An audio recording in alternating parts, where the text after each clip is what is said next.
We could not have the door closed for a minute. We're trying to do a little 140 years ago, the Indian Act was enforced upon our people. And the reason why it was put in place was to secure government's position on resource extraction. Get the First Nations out of the forest, get them held hostage in programs and services economy on the reserves, and have a complete free-for-all in resource extraction on the land.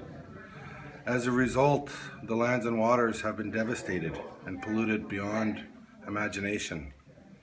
This racist legislation is still in place. The Indian Act is still here. It's the only race-based legislation in Canada, and it needs to go. It needs to be abolished. We should have zero tolerance for racism in this country. It needs to leave.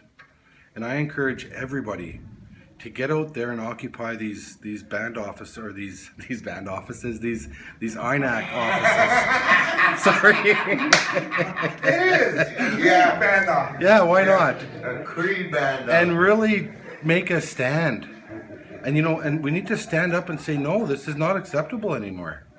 It's very sad what's happening. Missing and murdered Indigenous women is linked to the Indian Act.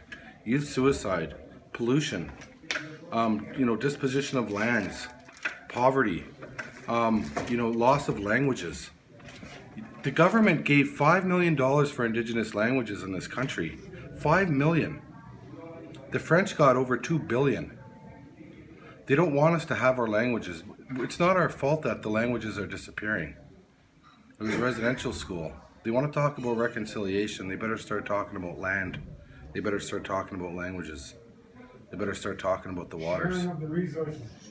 Because that's what's important to our people, is that the rights of animals, the rights of fish, birds, the moose. The land is very important to us. That's why there's a crisis in the country right now. It's a situation that's going to take a lot of work. And the very first step is to get rid of Indian affairs completely. And First Nation sovereignty needs to be respected. And we need to gather and we need to abolish the Indian Act right now. Thank you.